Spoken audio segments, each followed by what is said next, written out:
Welcome to Stratfest Meet the Festival for Three Tall Women, a chance for you to get to know this show, these artists, and a little bit about their lives and careers.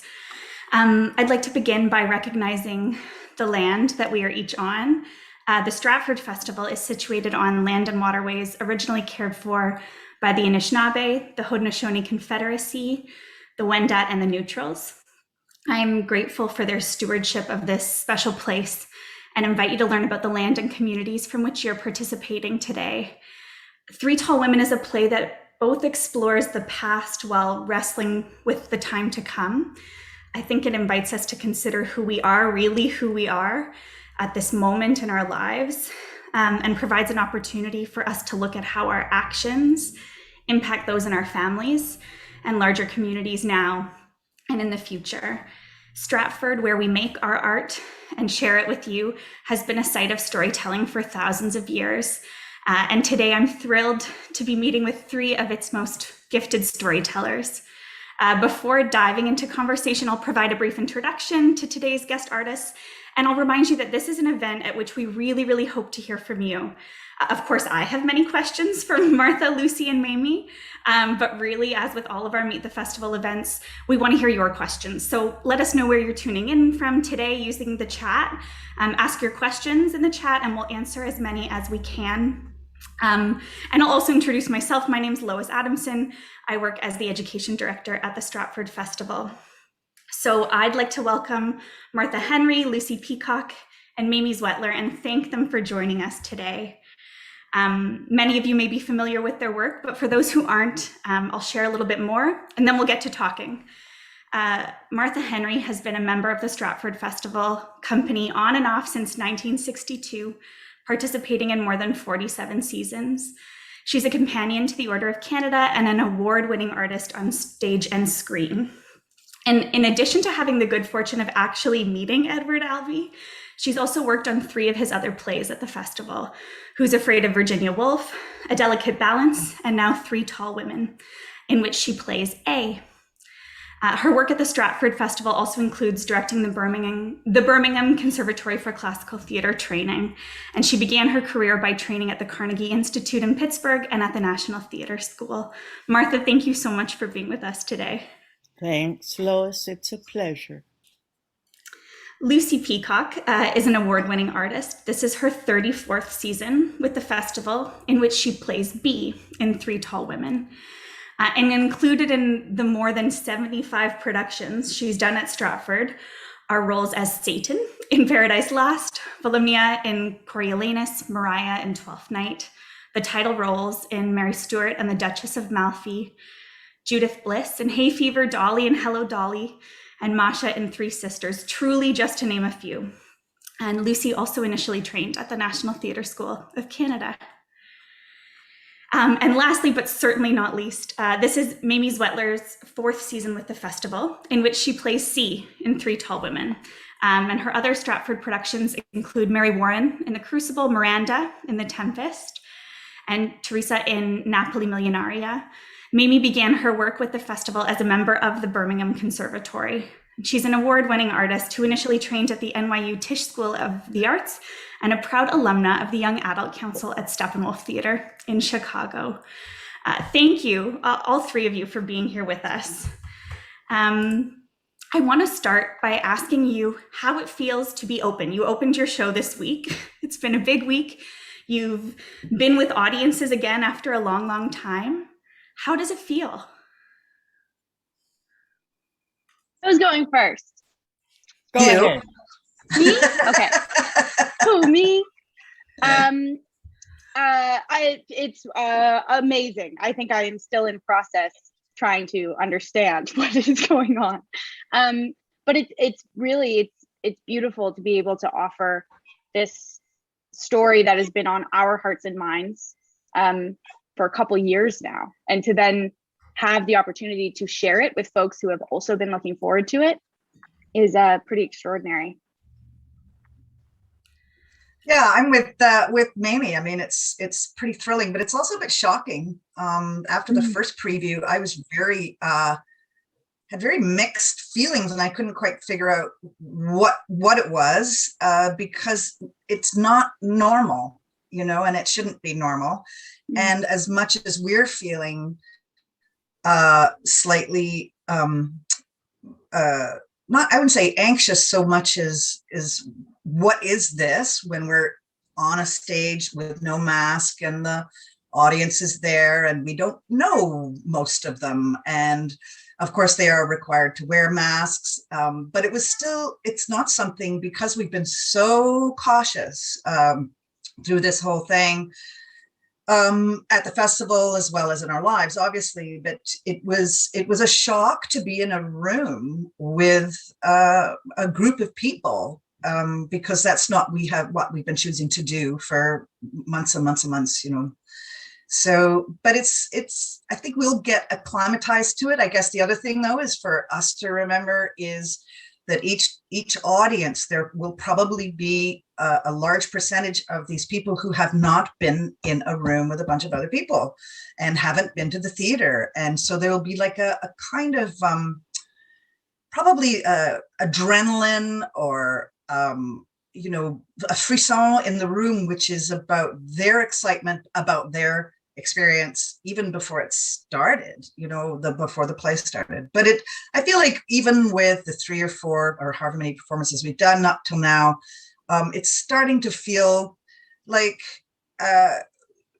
it's starting to feel like the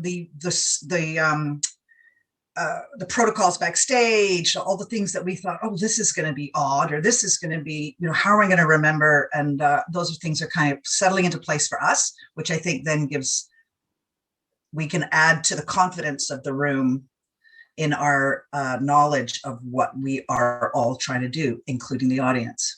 Yeah, you get into the flow of it, even amid all those heightened emotions being together again. Mm-hmm. Yeah. And I guess I found that because there was, I'm going to say nothing. Understand what I mean by that. We were pulled from rehearsals just before we were to have started rehearsals on Three Tall Women, and that was over a year ago. Lois, you probably know specifically when it was. And so we've had over a year just to silently or out loud, if we were brave, to live with the play. And that's all we've done. We gathered one day, I think, with Anne Stewart and did some lines, Anne Stewart being our stage manager. But other than that, it's been silent preparation and individual preparation. And now, all of a sudden, there we are. And the backstage crew is there, and stage management is there, and Mamie and Lucy are there, and the dresser is there, and the audience then is there. And I've found it incredibly overwhelming.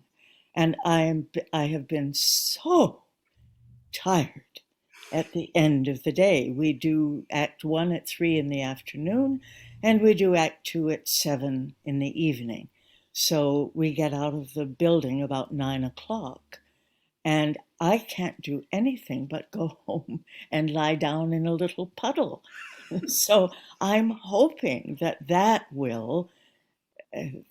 my stamina will increase, It was like this play in a cocoon for so long, and to open it up is draining. Yes, and exactly. Wonderful all at once. Yeah. And it's true at this point in the season, at the festival, particularly, I suppose, or individually, at this point in the season, we are at the peak of our stamina and our muscle and our go-to power and all of those things that as Martha says, I mean, it's just so, the process is so different. The lead up is so different, everything. And it's true. I think that we, over the next month or so, I imagine we will hopefully find a routine, but also the stamina for sure, that is a long day. It's a long day for all of us. And, yeah, so and what's funny too is that because it's not like at the festival, usually most often we do it, things in rep. If you have a matinee and an evening show, you're doing two different stories. So you do your first story, you shut it down, and then you reboot for the next one. So you're kind of getting 2 days for the price of one, energy wise and mind wise and all of that stuff. But with this, there's this kind of elongated staying in the play, and it goes for hours, and even just sustaining that is new. It's a new thing to negotiate and navigate and put your actor body into working those things out. Mm-hmm. And each act is almost a play unto itself. So that you couldn't get a more appropriate script to be divided in this way. But it does mean that when we finish Act One, it's as if we've finished a whole play. And then we come to Act Two, and it's, oh, that's this play. Oh, right. So it's a bit as if we've done two astonishingly, what can I call it? Demanding, let's say, Mm-hmm. Yeah. pieces in one day. And you gear up and then gear down and then gear up and then gear That's down. right. Louise was wondering, like, how do you maintain, knowing that the first and second act are quite different, how do you maintain the dynamics of your performance with that break in between? Is there anything in particular you do during those 3 hours to help with that? I Well, have an Alexander class.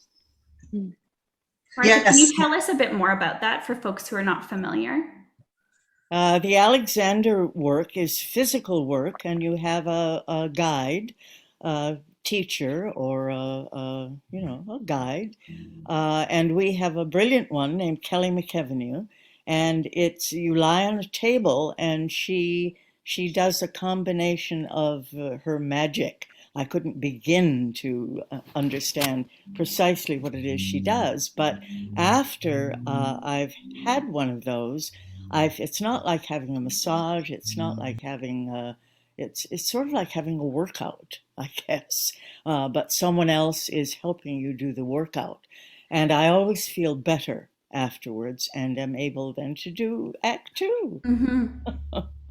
Mamie and Lucy, what about you? Is there anything you do in that break to I help? think I'm still figuring it out. I don't think I know yet. But I mean, there's been a couple things that have been practices. And then the other day I started laughing, trying to imagine what it would be like if we had like a traditional 15 or 20-minute interval. And then I was like, that feels crazy too. Like, I'm not sure. I don't know yet. But Lucy, what were you going to say? I basically just hang with it. I actually just stay in the building. I stay in the building, I bring food and maybe rest my head for 20 minutes or something. But really, I hit a kind of limbo into the next thing, like just not really shut right down, but more like kind of just take a breather, like a just long breath in between. And don't let go of it, because it would just take too much energy to let her go and bring her back up again. So just kind of make it just a long day, like just that is one thing. I mean, I guess to be honest, the fact that we start at 7 and our second act, I think, is an hour and a little bit or something. And, and so I'm home by 8:30 or 9 o'clock, which is different too, and, but yeah, it's just finding the balance of things. And also, as Mamie says, just kind of still trying to figure it out, how it goes. And also coming up to opening is different than after opening, because coming up to opening, there's rehearsals and fittings and the work is a constant, every day. And this work will be now different. We'll still be working, but less structured, so it's just how you do the play through a course of a season, or this season anyway. Yeah. We've been talking about the play we've been talking around the play a little bit. And there's a question from Michelle. For Michelle and others who maybe haven't read the play before or seen a previous production, what would you want audiences to know about the play itself? It's about Edward Albee's mother. He and his mother were estranged for many, many years, and that becomes clear in the play. You see the structure of their relationship by watching the play, and he writes in the introduction that he didn't absolve his feelings for his mother by writing it, but that he felt that they came to a kind of an understanding, I think. Oh, she was dead when he wrote the play. And he also said, which I thought was quite funny, that people who met his mother late in life loathed her, but that when they come to see her in the play, they just adore her. And he said, what have I done wrong? Doesn't he say, I've created a monster? Isn't that how that note ends? That introduction note ends? Maybe, I can't remember that. I think it is. A monster is what he says. Yeah. Mm-hmm. And the play features 3 tall women, A, B, and C, and then the boy. Yeah. Edward Albee's work is kind of always tragicomic, like just, and it's sharp and makes you laugh and burst into tears all at once, I find. What is it like to work on work like that? I was speaking with a friend yesterday who we were talking about Albee, and what he said was really, I thought, interesting, because I said, when I picked up, had never done Albee. I've seen Albee, but not Edward Albee, but not performed in it. And he said, because when I first picked up the script, I thought, what is this? I mean, it just doesn't seem like, it just seem or read off the page like a Pulitzer Prize winning, award-winning, but he said, what's interesting about Albee is that he only wrote for the theater, and so the words are absolutely only to be realized by the energy and the filling by an actor or actress, I suppose. And I just thought that was kind of interesting, because I still am not sure what the impact or what the story is. I just feel like that inside of it, there's a path, and and yet now that we've performed it a few times, and my husband or a friend has come to see it, I go, so what?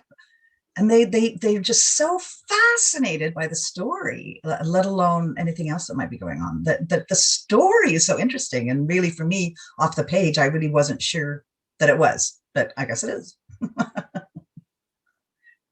Martha, you've worked on previous Albee plays, and Pat is wondering whether that previous work informed your treatment of this role at all.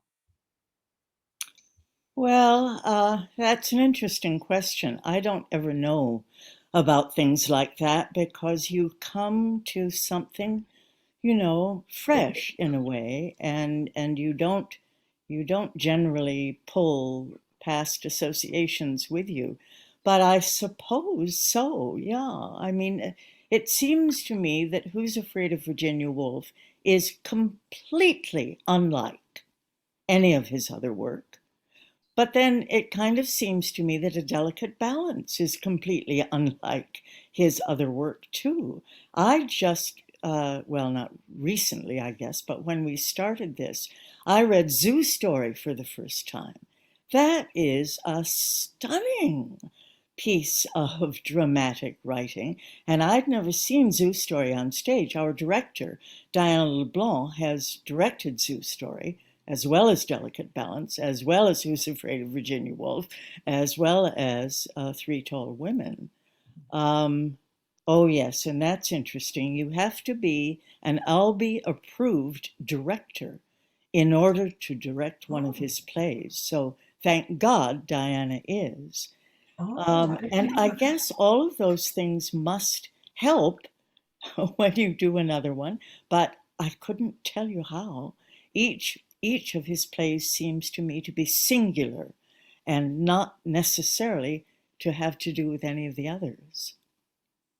And Martha, you met Albee, didn't you? If you don't mind my saying that you actually met him, which is always so kind of thrilling. The 1, 2, 3 to 6 degrees of separation from any piece of work, and I just thought that's pretty interesting. With the research that I did and the videos, and there's so much video of him doing interviews and lectures and things, which I thought was really fascinating, because you're trying to get in, like, who is that guy? Who is this guy? And I kind of presumptuously decided that if I ever had met him, that we'd get along great. I don't know if that's true or not at all. There's something about him. There's a little bit wicked there, but also, kind of provocative, but and cheeky, it seems to me. I think you probably would have gotten along great, and I think he would have adored you. I think I was a bit intimidated by him. We were in New York.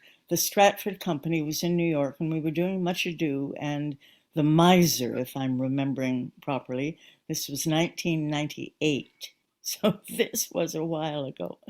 And I was in my hotel room in the morning, and the phone rang. And I said hello, and a voice said, "Is this Martha?" I said, "Yes." And the voice said, "This is Edward Albee." And I said something like, "Yes, of course it is. Come on, who is this?"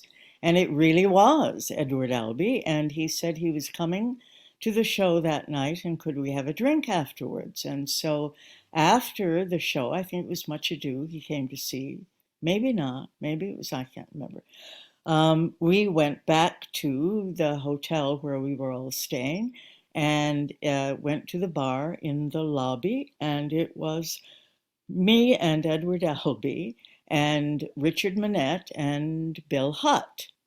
And both Richard and Bill knew Edward from before, and Bill, of course, had been in Tiny Alice, which was Edward's play. That's a play I think we should have a look at.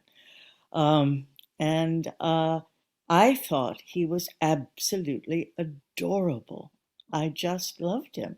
And at the end of the evening, or I stood up to go first, and I stood up and I said good night, and Edward stood up and took me by both my hands and leaned forward and touched my cheek, and in my ear he said, "Call me the next time you're in New York." And then we went back, and then I pulled his hands up, and in his other ear I said, "I don't have your number." And let him go. And so, of course, I did see him again and speak to him again, but that was because he came to Toronto. And I've kicked myself for that ever since. And it was just because I was too shy to say what Lucy would have said, which would have been, "Absolutely, I would love that. Give me your number." So stupidly, I never became friends with Edward Albee, although I love him dearly. It strikes me in hearing these stories about him, and what you said, Lucy, about him writing for the theater, that he was an artist who really understood that form so particularly in the way that he worked and what he created. And I think it's so exciting, to go from reading a play and living with the play for years the way you all have, to finally have it realized, is the most exciting part of our process, I always find. The play explores also who we are at different times in our lives. And each of the characters seems to have a particular take on that. And I'm wondering if you think there's a best or happiest time of life. Do you have a favorite age that you've been? Well, my character says now, always, this must be the happiest time. And I think I would go with that. But I would also go with that all, it can't be so, but it ideally through your life, like that you really experience the moments, I mean, and, kind of be here now, but I would say, yes, of course, now for me right now. I mean, I'm doing this play. I'm on Zoom with all of you. I'm going to go and do this play today, and I'm safe, and my family's around me, and all of those things. If I was going to look back, I would say that, maybe when I was 30, I was performing As You Like It at on the festival stage, playing Rosalind. It was a role that I had dreamed of playing since I was very, very, very young. And it was on the festival stage. And by the end of that, I was pregnant with my first child. And it just felt like all these things had come together: my life, my craft, the future. And I'll always think of that as a very kind of ping moment that I will treasure, forever. So, but now, always is what B says. And I agree with her. And I have to say that Albee agrees with that too. He has each of us, A, B, and C, we're called, and each of us talks about what we believe is the happiest moment. But Albee himself says that Lucy's B is the one who gets it right. Right. I have I was just thinking about that. I have this in that bit, what C offers, looking when I get to the point that I can begin to think about looking back without feeling silly, is the idea that she might start taking stock at her age of 26. But that is so sort of it feels silly. It feels absurd. I think that's just such a remarkable, I am always kind of struck by that how can I possibly start making sense of what's going on? And something else that happened, it arrived in rehearsal and we kind of had a laugh about, C makes me think a lot about the Tempest and Miranda, and this, Miranda's in this moment of being shown this brave new world. And she's thrilled. It's so exciting. She goes off in the boat, she gets married, great. And this is such a different world C's being shown, but it's kind of the same question. It's wait, what's going on? What's she's just being revealed a very different world picture. And I think that is pretty remarkable. It makes me laugh because in both cases, I stand there being what do you mean? What's going on? So that sort of sense of wonder has been around a bit for me. Mm-hmm. Mm-hmm. Oh, I love that comparison. Yeah. Well, yeah. And Martha's here. So it just makes so much sense that I was already kind of chewing on it. And then all of a sudden we had a moment rehearsal where I was like, oh my God, I can't believe this. It's amazing. It's awesome. There's a question from Jonathan, a question about when you prepare for roles like this or work that is well known, do you look to other productions for inspiration? Like, for instance, the 2018 production with Laurie Metcalf and Glenda Jackson. Are you inspired by that work, or do you try to keep that separate and focus on the now of what you're doing? Well, you can't base your work on somebody else's work, That's just, even if you wanted to, it's impossible because you are not them. So what you try to do, or I think what most of us try to do, is come to the script fresh as if no one had ever played it before, Of course we know that. We know that Glenda has played it, that Maggie has played it. We know Myra Carter was his first, A being the oldest of the three. And he said that she was still his favorite, although he said Maggie Smith comes really, really close as a second.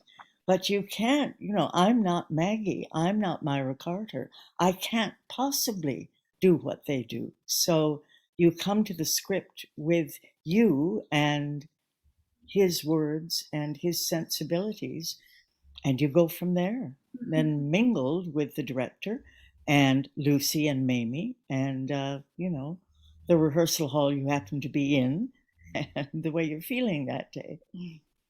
And that's how it all comes together. There is another question about process. Thinking about what you said, Martha, the kind of silence and individual preparation, keeping with this play. How did you as a cast and creative team move from that into a cohesive unit? Can you talk a bit about the rehearsal process and what allows you to become the team that you so evidently are? Well, I mean, to our advantage, a lot of the people in the room we knew. The stage manager, the director, the stage management team. There was one new young member who has been a blessing from the beginning, Caitlin.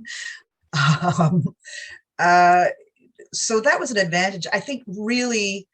So, and what happens sometimes if you've been together in the company before, there can be a sort of shorthand, which is an understanding of where you are, what room you're in, and what your goals are. And you can pretty much assume that they are the similar goals. And also there's an ease of communication as far as the language or the vocabulary that goes around those goals, because we will have been in the same room before.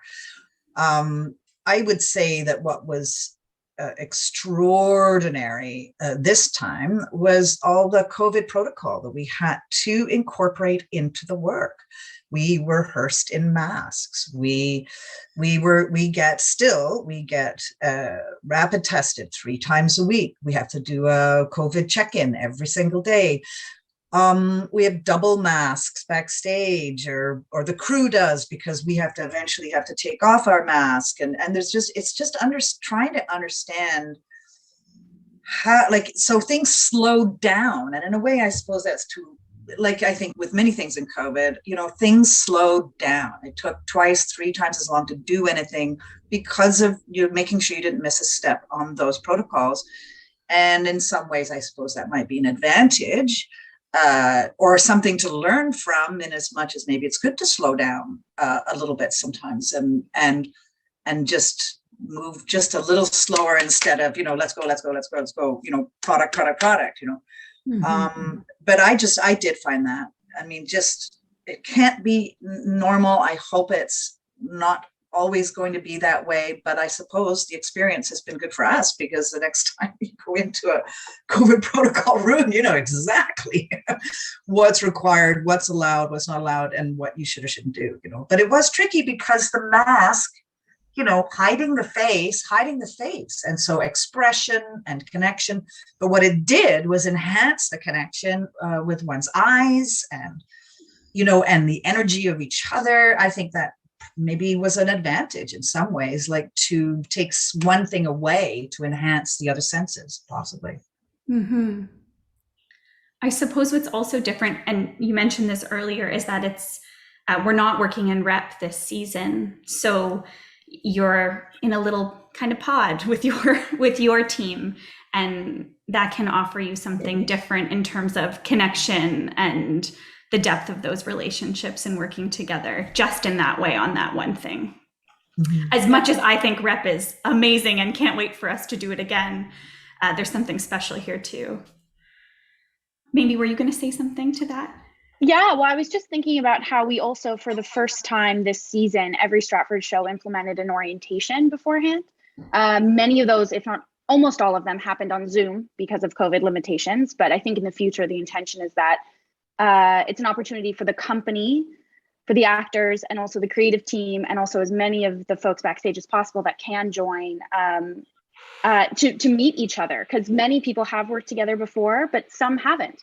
And it's a way to, one of the practices we worked on was building a room agreement so that we were able to have that conversation before we were even in the room together. Which to some extent actually had advantages, I thought, that we were doing this and then we were able to gather and talk about it. And another element that I thought was really important was that the anti-racism work that we did as a group, and how that translates in our play for our room specifically, and how that affected our process. Like, I just think it's so necessary. It helped me open my imagination in a pretty big way, especially after sitting with the play for so long. The chance to gather like that, I think, is really special, and I look forward to seeing how that continues to impact the work that happens here. Mm-hmm.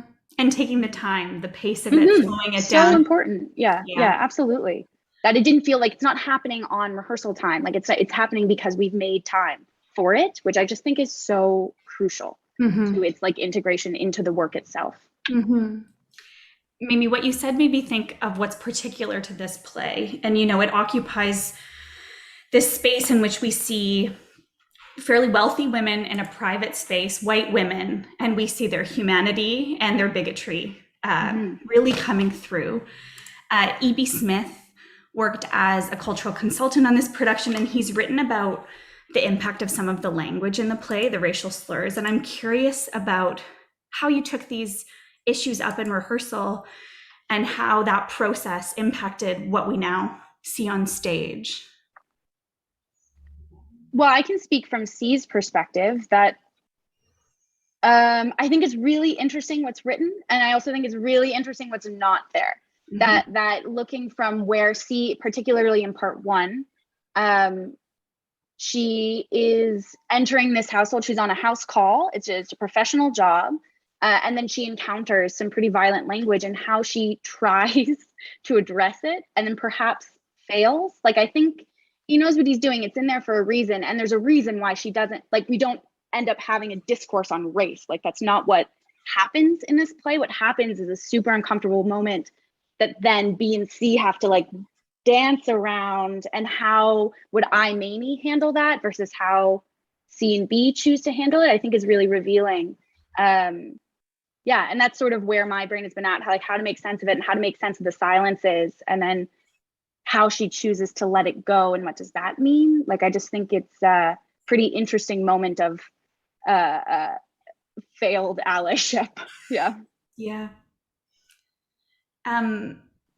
There's a question from Lauren, just asking, what is a room agreement? It's a great question, Lauren. Sorry, something we glossed over. Maybe do you want to share a bit more?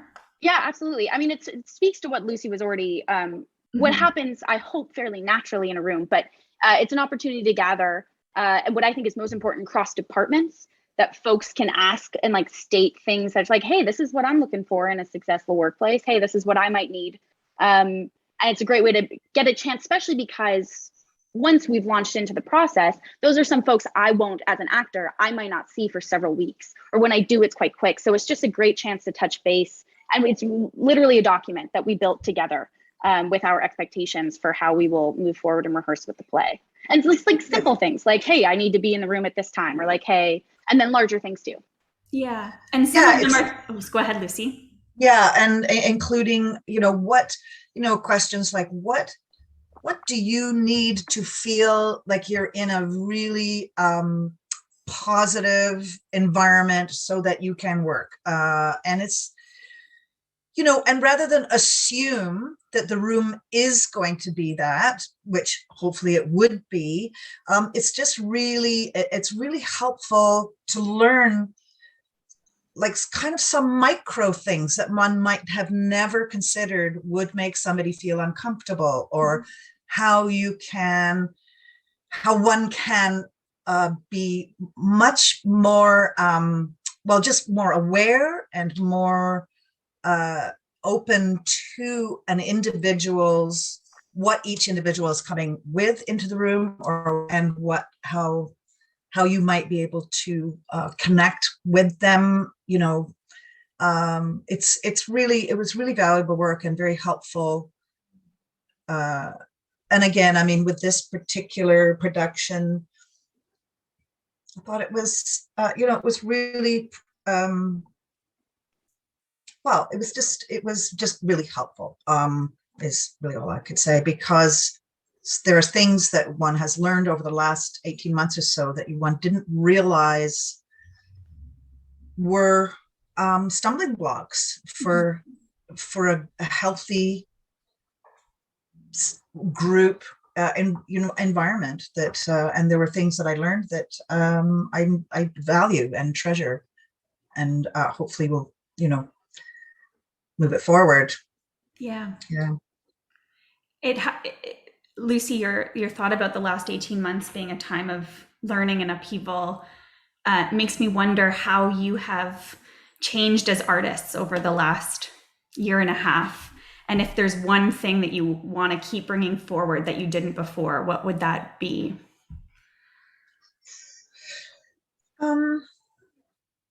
I think it's kind of what I was just talking about a little bit, is that is not to assume. I mean, I've always said this about script too, like don't assume what's about to happen to Juliet or Desdemona, and don't assume oh, but Desdemona's like this or Juliet's like this, but I think it's just, I think if I've learned what I'd like to take with me going forward is just to not is to be to be not careful so much as careful.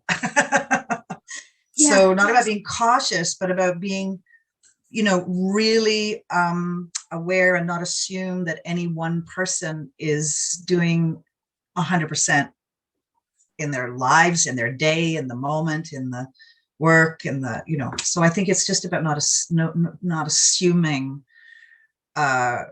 things about things. Yeah, making no assumptions, asking questions. I like the thought of careful a lot. Martha or Mamie, what about you? Well, I think Lucy's answered that beautifully.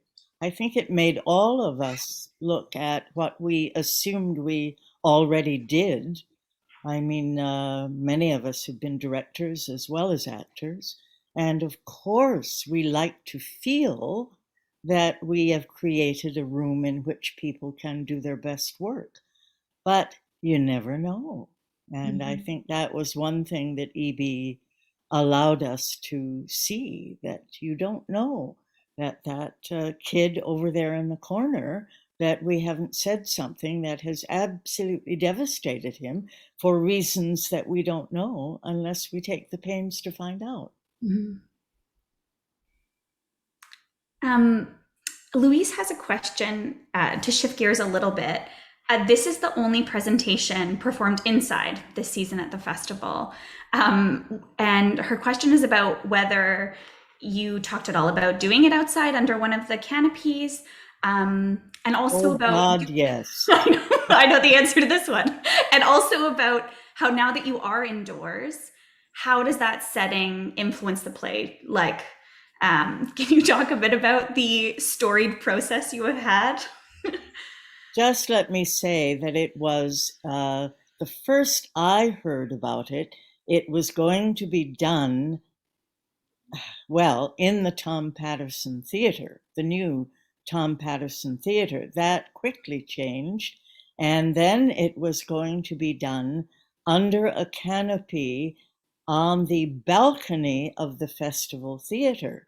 Then, because of COVID, apparently people who build canopies also don't work during the COVID protocols. And so it was moved to a different kind of canopy down in the parking lot between the Festival Theater and the normal school. And then it went somewhere else. I don't even know where it went after that. And eventually we were told, no, we were going to be in the studio, for which I was extremely grateful. How does being inside, do you think it plays a role in the storytelling with this show? I think that I mean, when I heard that we were being moved into the studio, I was beyond relieved and thrilled. I mean, because I really did feel that the intimacy of the space in which this play is held, which is a room, I just felt like it would have been difficult to. I think we would have been at a disadvantage in a canopy. I'm sure we would have made it work, and it would have been, well, this is all we can do this time around. But I just feel that the focus and the concentration is it just was better for the play. I mean, I really was so grateful because I just thought, yeah, now the play can just really be itself and not a version of itself. Mm-hmm. Martha, what you were saying about all those changes and shifts made me think of something Anita Gaffney, the executive director of the festival, often says, which is that every season is a miracle.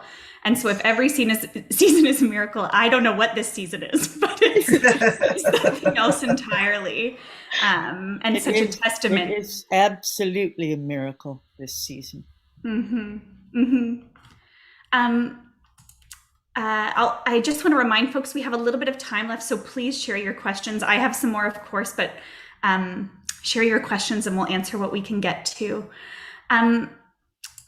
What I love about this play is that there are 3 women at the center, 3 artists at the center, and we don't often see stories where women are really holding it. Not always in classical work. And I'm wondering what it's like for you to work in this intergenerational company of women. What have you learned? What do you love most about that? Oh, it's fantastic. Now, I don't know what it would have been like without either Lucy or Mamie, but considering it is Lucy and Mamie, I'm in 7th heaven. Mm-hmm.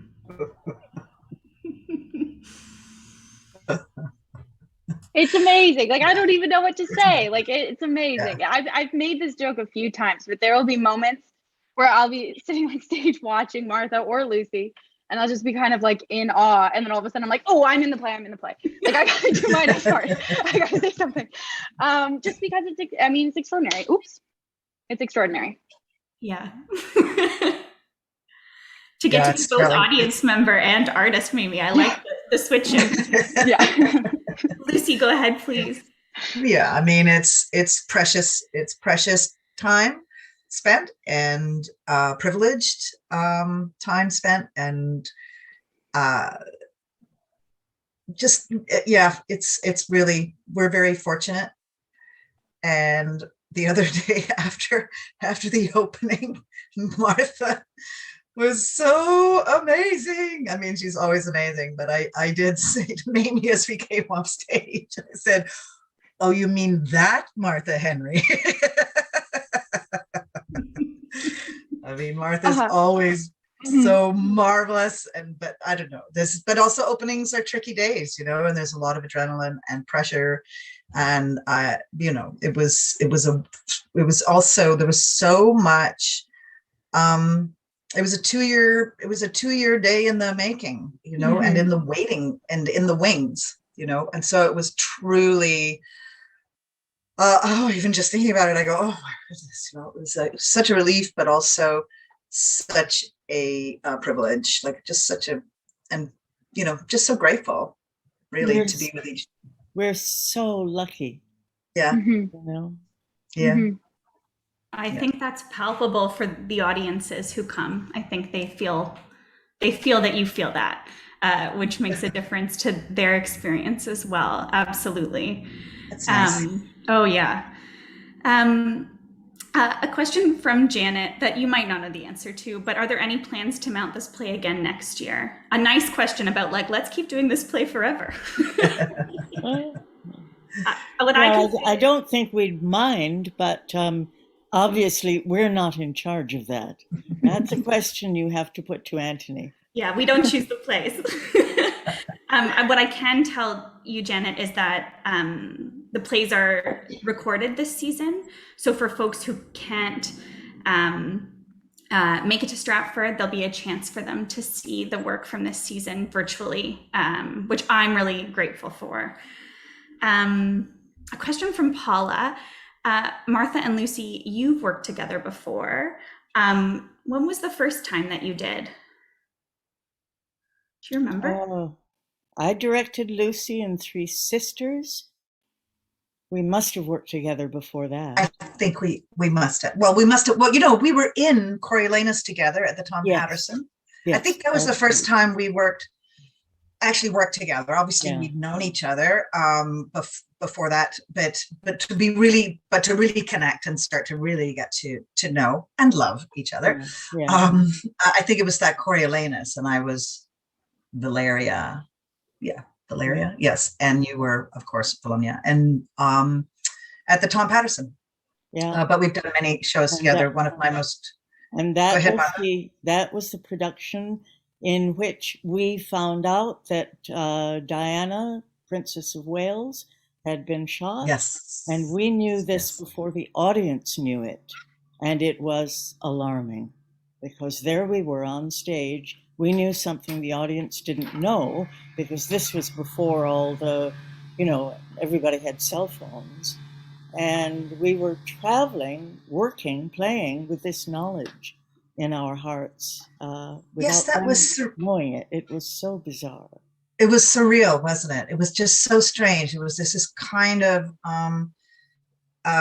suspension of time that happened for us and for the audience, but they didn't know that there had been this suspension of time put into place. It was truly an extraordinary feeling, wasn't it, Martha? It was really incredible. Yeah, Martha yeah. and I also worked. Martha directed me in one of my most favorite productions I've ever been in, which was The Three Sisters at the Tom Patterson Theater. A treasure, like a true, that goes in my heart every day. That one.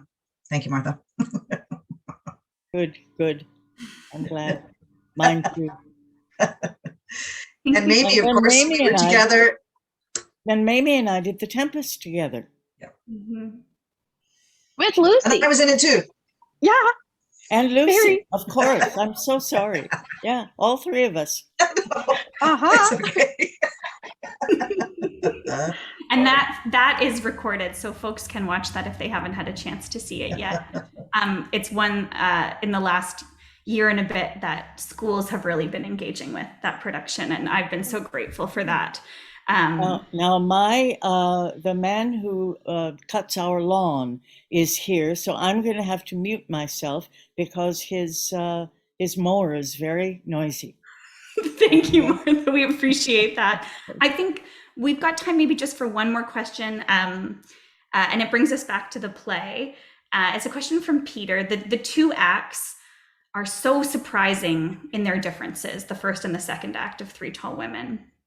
And without spoiling the play, how does the change that comes in the second act inform how you play the first, or does it? Interesting question. Yeah. Which I can't answer. Yeah, I don't know.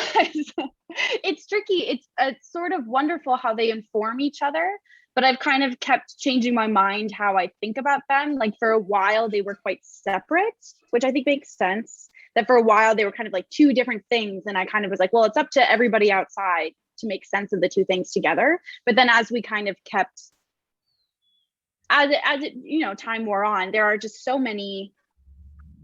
It's pretty brilliant. And it continues to be surprising. Like I continue to hear things in part 2 or part 1 that'll be like, wait, oh no. Like it's pretty amazing. It's pretty amazing. But how to like wrap your brain around it, I still don't know. I have no idea. It's awesome. Yeah. It's fun. It's really fun to do that. I find like that. And the more, as we get more and more into the flow of it, I guess, I just think I think it's just really fun to kind of, I wouldn't say mess with the audience, but like to play, because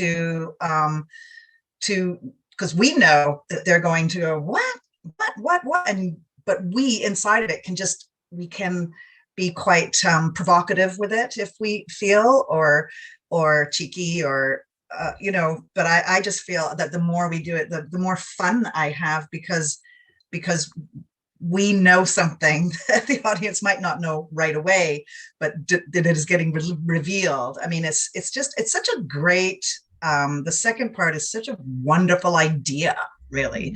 It's just such an intriguing idea that is fun to play inside of, for sure.